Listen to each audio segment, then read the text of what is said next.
let's see. Give us a sec. Trying to arrange. Oh, that's too high.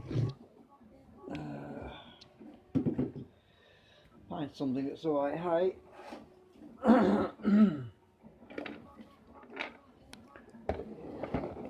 Right, okay, that seems to be reasonable. Right, okay, so I figured something out. I think it's a bit of a breakthrough, actually.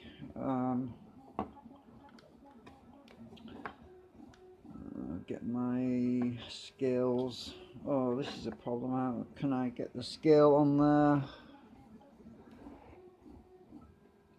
Will that show up? No, it won't show up. I'll have to use my other thing, I think. Just give me a minute.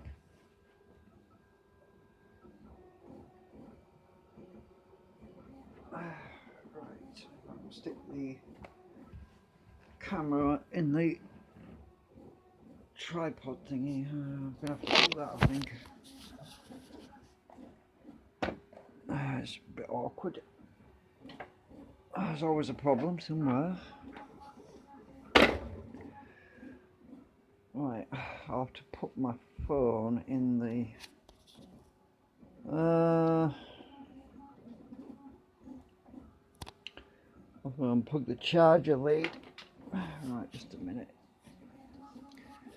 If I can figure this out, I'm trying to get the view right.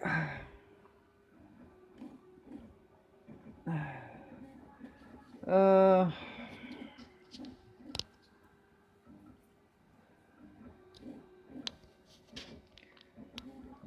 just swap camera views. Where's the camera view? Is it that one?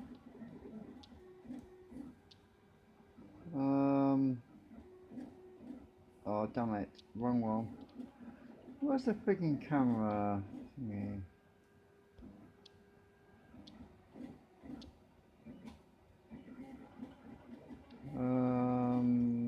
Oh, that must be that one. Yeah, I think that's the one. Right, let me just try and get the phone in this caddy thingy. Oh, damn, what I've done, I've got keyboard up now. Flipping heck. Just a minute. Flipping go away, keyboard. Right, okay, so this is what happens when you're trying to ad hoc everything, and right.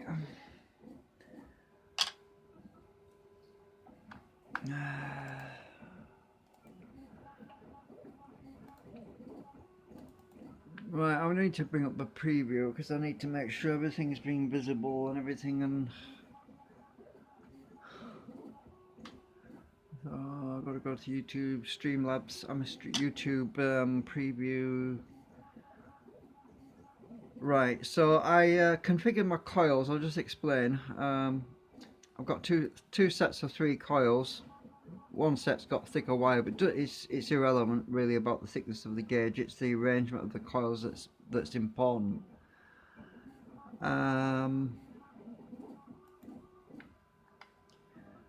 Now, conventionally, if I can find something to write on. Get rid of this dust. I'll just turn it off a minute. Conventionally, as I explained in previous video, the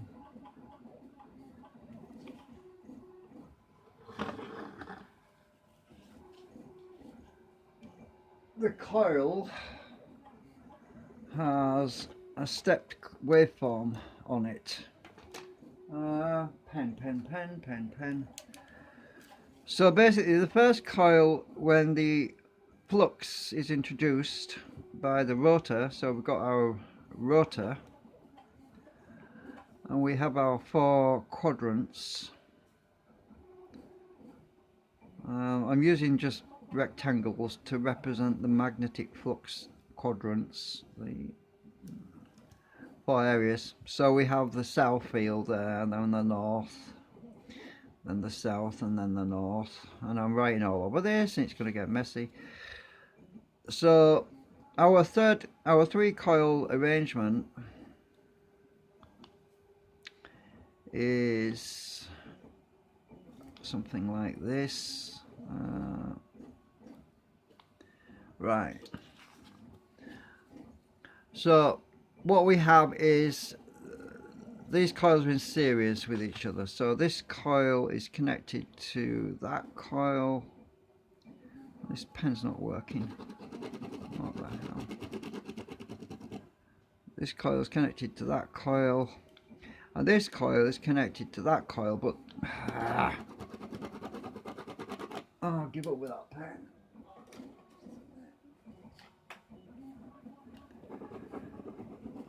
I'm not having much luck today. Hang on. Let's use this thing here. This coil is connected to that coil, and this coil here is connected to this other coil, but this other coil is inverted, so the flux field is opposite.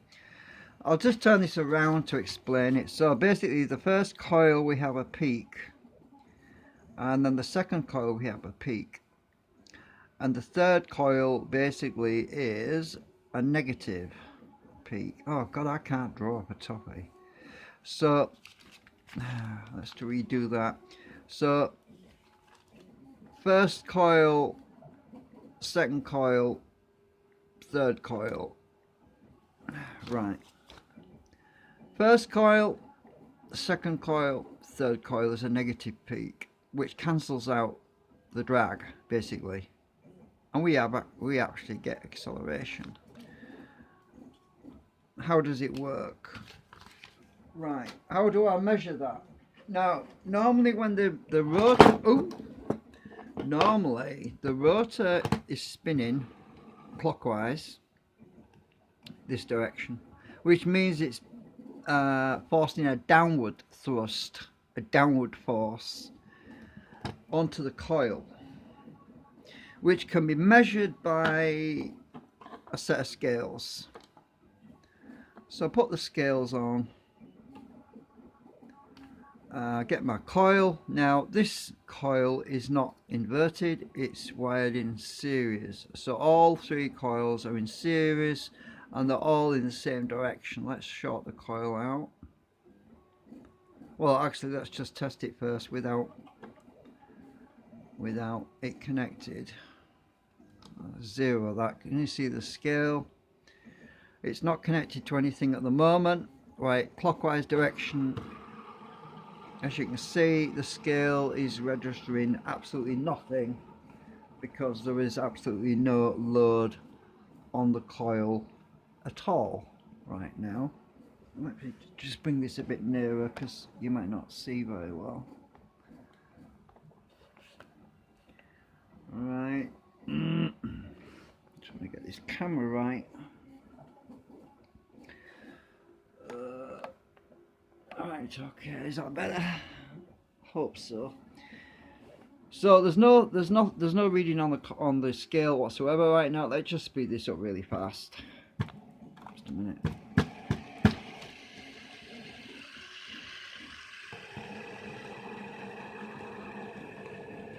Nothing on the coil. Let's short the coil out. I mean, nothing on the scale. Let's short the coil out. Coil is now connected.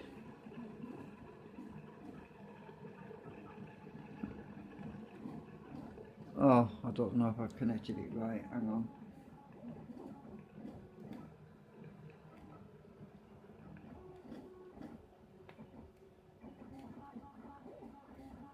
Right. I think we're connected now. I need to get this going again.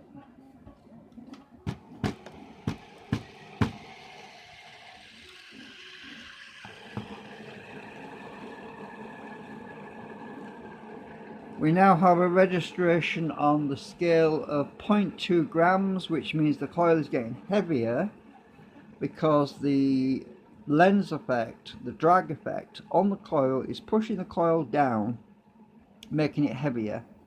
which is the drag effect. Now let's move this coil a bit nearer actually so we can get an even better reading. Let me just speed this up again.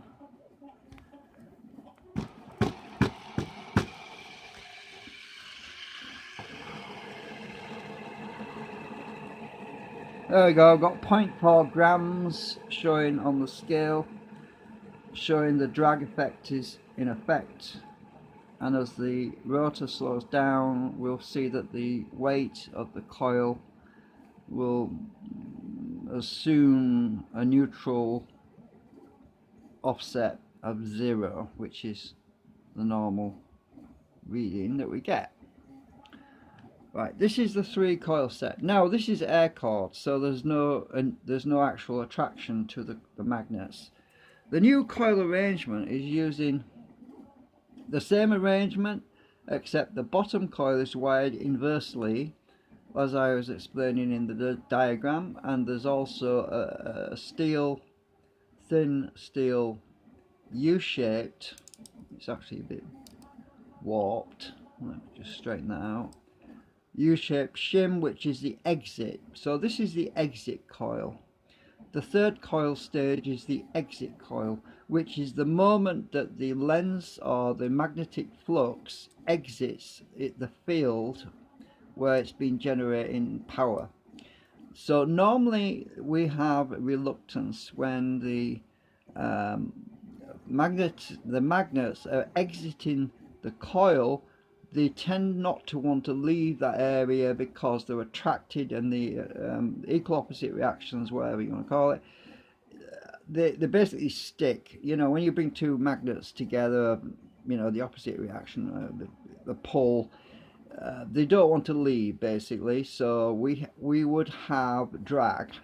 That's the normal effect. But because this bottom coil is in series with all the other two coils, the top two coils are in series with each other, the bottom coil is also in series except it's inverted.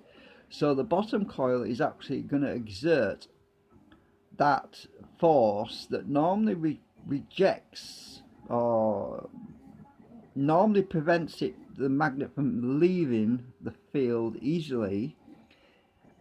The magnet at the bottom is going to repel instead of attract. So the bottom coil, because of the energized top two coils, this bottom third coil is going to be repelling, so it's going to want to leave the field. Now the only problem is because of the steel we have a little bit more attraction, so I have shorted the coil. Oh no, I haven't shorted the coils. Yes, they are shorted. These two are in series, these two in series, and these two wires here are the outputs of both ends of the coils. So these coils are also shorted. So I'm going to put these on here. Because there's steel there, we're going to see a little bit of attraction to the magnet. So we have a little bit of an offset. Oops, I have to put blue tack on here to stop it from flying off as well. So I'm going to stick some blue tack on the bottom of here so that things don't fly over and cause problems. Right, I'll put this on here and move my scale a bit because it's, oops, I don't want to be too near. We'll zero this out. We're at 0 at the moment. Let's get this going. As you can see, I moved the magnet away and it's actually gone up to 1.4. That's because the magnet was influencing the weight of the coil, because there's the steel in there. Now let's get this going.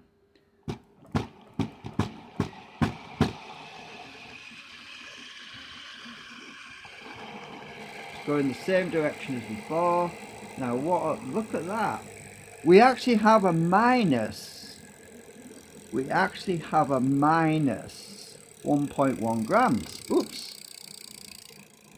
Which in effect it means the coil is lighter, minus 3.7 grams.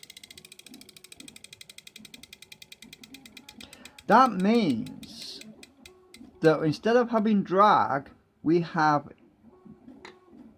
acceleration. let's just take that away. The thing that's clicking is those bits of steel tin, which is really thin stuff. That's all I'm using, nothing too fancy. Now let's do this again.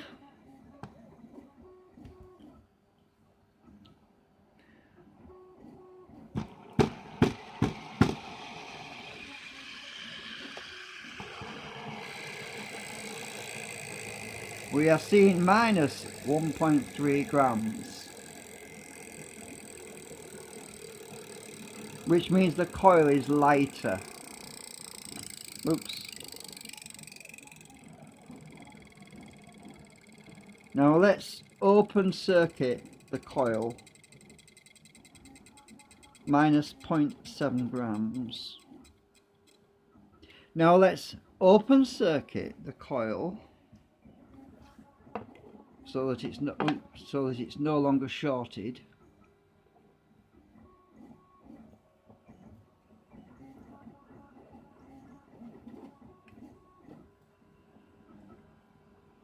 Ah, come off, you bugger.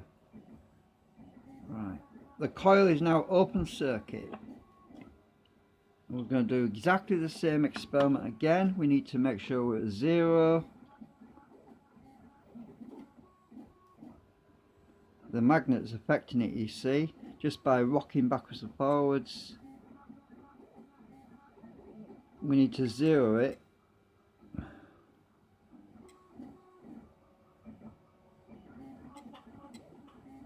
It's best to 0 it actually when the magnets are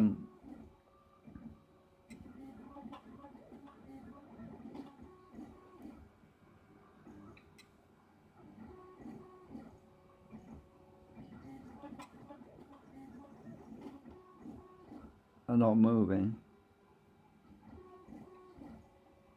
Let's just 0 it there. Right, we've 0'd the scale. Okay, with that in that position, let's move it to another position. And you can see it reads a reading now. Well, that's because the magnets are pulling either north or south, lifting it or raising it. Let's just stop that from rocking. It is 0'd out, but in one pole it's actually a different weight. Anyway, no worries. The coil is open circuit right now. Let's just move this away. Let's just 0 it without the magnets being present. Oops! Ah, blooming thing's falling down.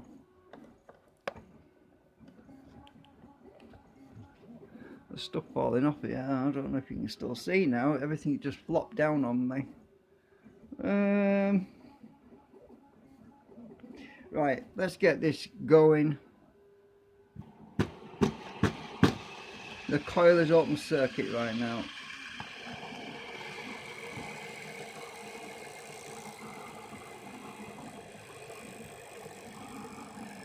It's minus 1.9 grams.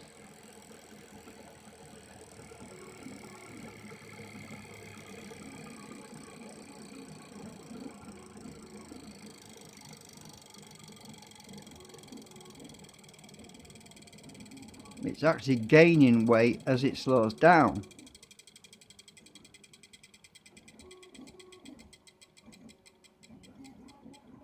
It actually runs longer as well. I mean, that's very interesting. Now, let me short these coils again.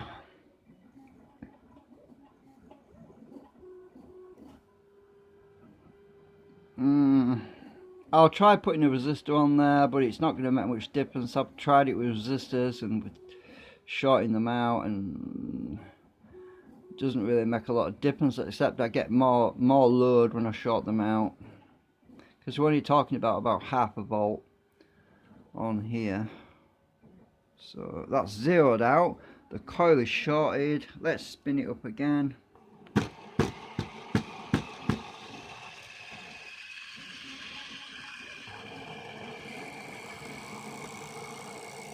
Minus 2.3 grams.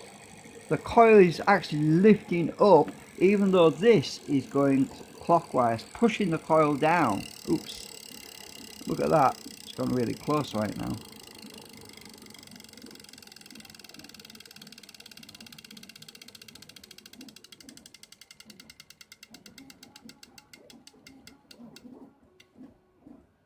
Very interesting.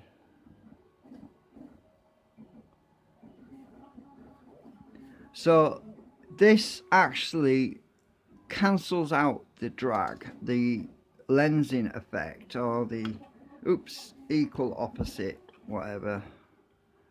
Now it seems to work. We do have quite a bit of current going through those coils though. I think I measured it earlier, it was about 30 milliamps at maximum speed when I spin it with my hand. Let me just do this again.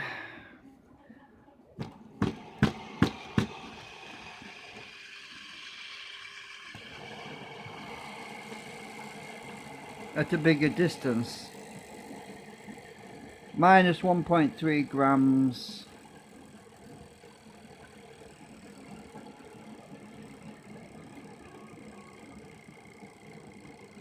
Seems to be fairly consistent as well because of the coils. They balance themselves out. The coils tend to equalize, and so we get a pretty consistent weight.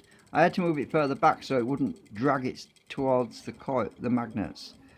All the way down it was consistent at 1.3 till it stopped, and then we see it settle. And obviously the magnets are going to pull on that piece of steel that's running through the cores. So when the magnets are higher, up, they're going to lift the coil. When the magnets are actually lower down, they're going to pull the coil down. So it's going to, that's why the weight is changing when I do this. The steel is interfering with it, but the steel is part of the what makes it work. You know, for the coupling on the cancellation coil on the bottom. There is no steel cores in the top two coils, just the bottom coil. Right, so now let's disconnect that coil again.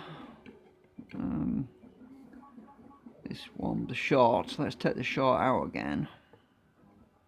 So it's no longer shorted. Now let's get this stuck on a bit because it's coming loose.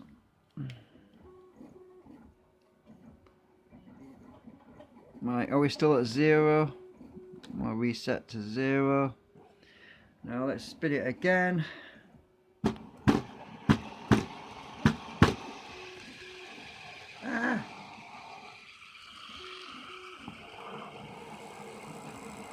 Right, the coil is now open circuit.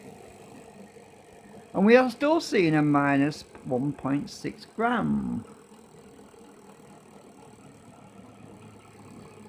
Well, this is going clockwise. It's pushing down the coil. So why is it lifting? Why is it lighter?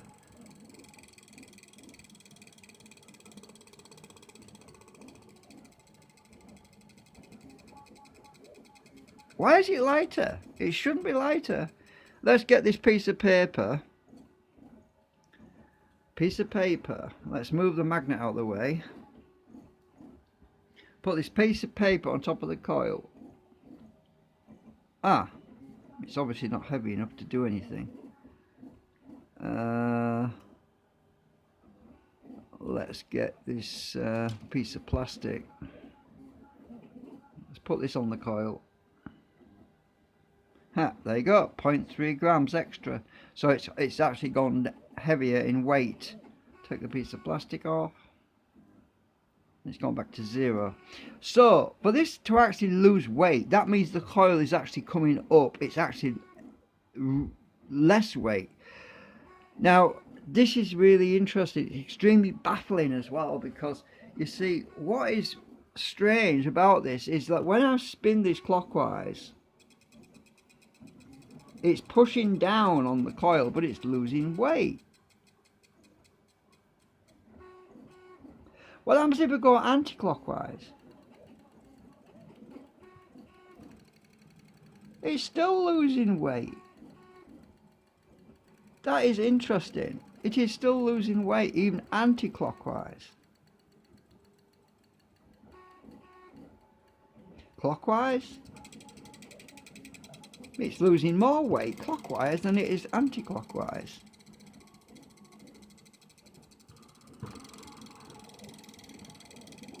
Minus 1.7 grams. The coils are open circuit right now. Anti-clockwise,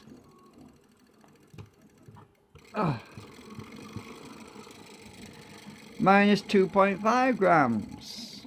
Well, it is now lifting the coils up because it's going anti-clockwise, but we're actually losing more weight going anti-clockwise. Let's go clockwise again. It's about the same, it's not that different. Minus 2.3 grams. It loses weight. Take the magnets out of the way. Now the coil is currently not shorted, as you can see. The two wires are not connected. Let's reconnect these two wires so that it's now shorted. Come here, buggers.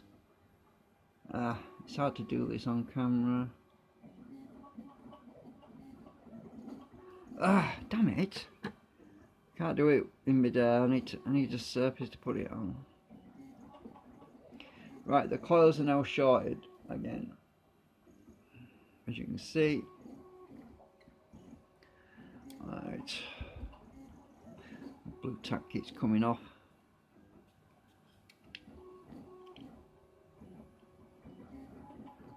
Right,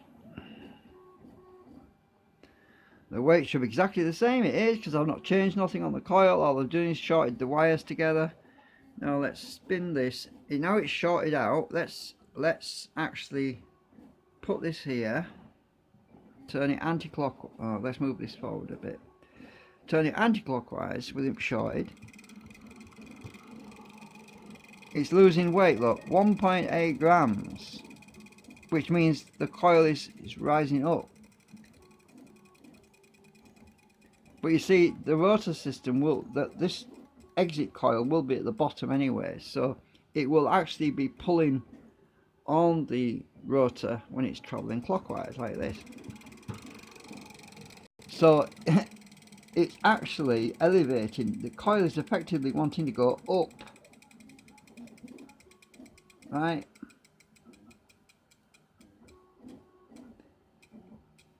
It's losing weight. So right, anti-clockwise. Oops. Let's do it anti-clockwise really fast. Hang on. This is tricky. I can't get so fast going up this way. Right, that's anti-clockwise. Minus 2.3 grams.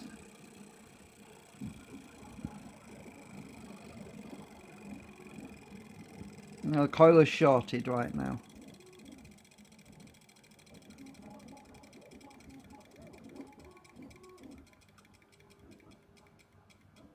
Now let's go clockwise.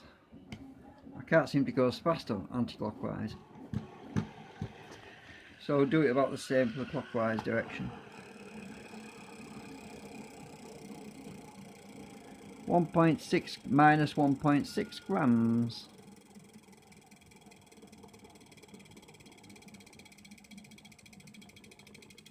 Oops, it pulled itself in. So yes, we are winning, because if that is lighter and this is going down, the forces are going down. This magnet is going down. And if the magnets are actually, the coils, sorry, are actually lighter, that means that they're wanting to go up, right? Which means that we have acceleration, because if we had drag, if this was slowing the rotor down, the magnet down, what would happen is the coils would want to follow the same direction as the magnets and also put a brake on the magnets and slow the magnets down. But we're not seeing a braking effect. What we're actually seeing is an acceleration effect, because a braking effect is when you put something on a moving object and that brake, or that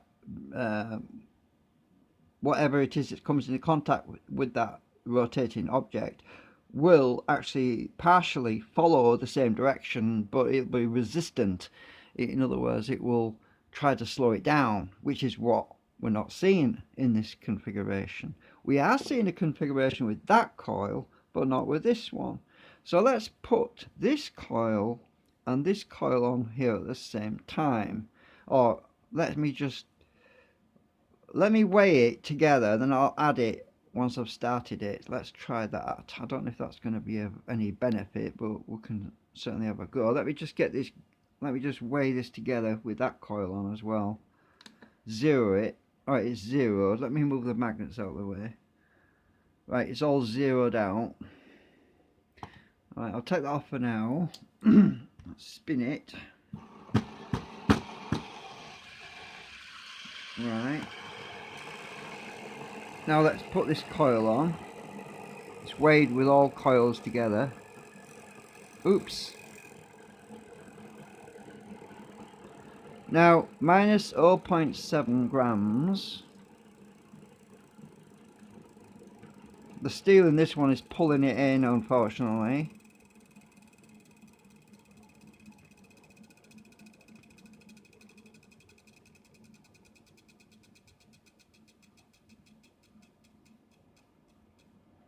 Right. Well, that wasn't really of a benefit. This coil was shorted as well, but it slowed down quicker. Do notice it slowed down quicker. Let's take this coil off. This coil on with the short. This one's shorted. Now let's do it again with just this coil. Reset.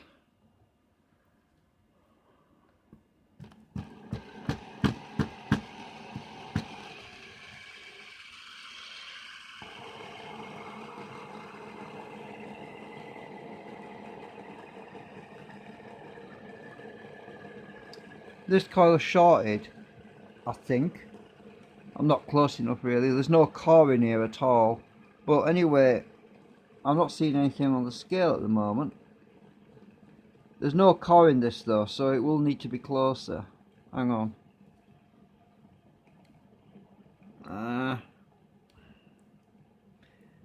It does need to be a bit closer if there's no cores in there at all. Right, let's get this going again.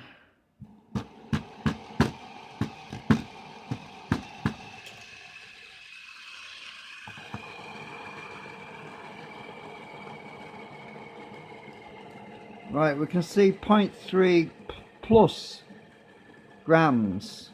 I'll just move it in a bit more. Let's dropping 0.2 grams, so that's pushing down. So these three coils are actually adding weight now. So this is the normal way that you get a drag effect, and it's slowing down a lot more rapidly.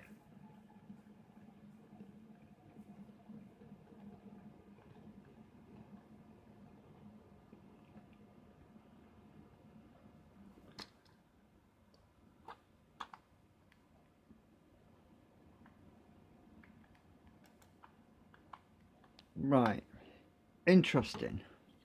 So we'll take these off again, put our other offset exit coils back on, because it's worth doing this more than once really.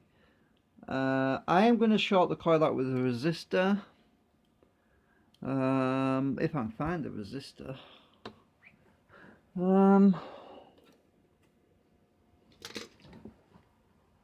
Let's just disconnect these wires.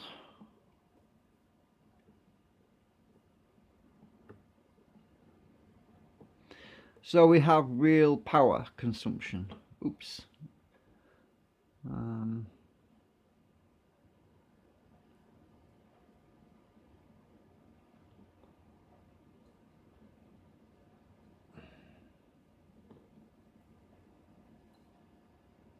It's effectively 10 ohms because there's 222 ohms in parallel. Well, it'd be about 11 ohms resistance. Right, our resistors are in place. They're connected to both the wires. Right, we have to reset the scale to 0. Move the magnets out of the way a minute, because that steel affects everything. 0 it again. Right, now let's spin it up.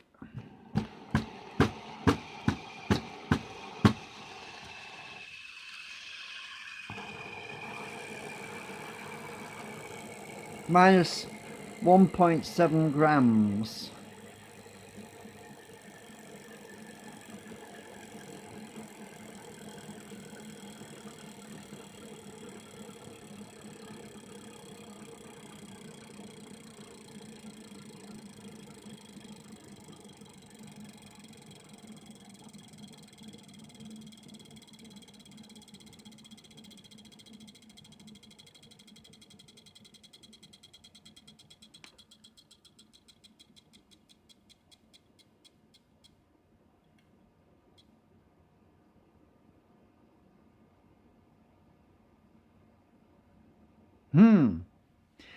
Anyway, I thought that was a really interesting test to do. I wanted to do it and record it because I did it yesterday and I'm thinking, this is really interesting. So anyway, that's that. Pretty much food for thought. See if I can get this phone out of here now without pushing buttons.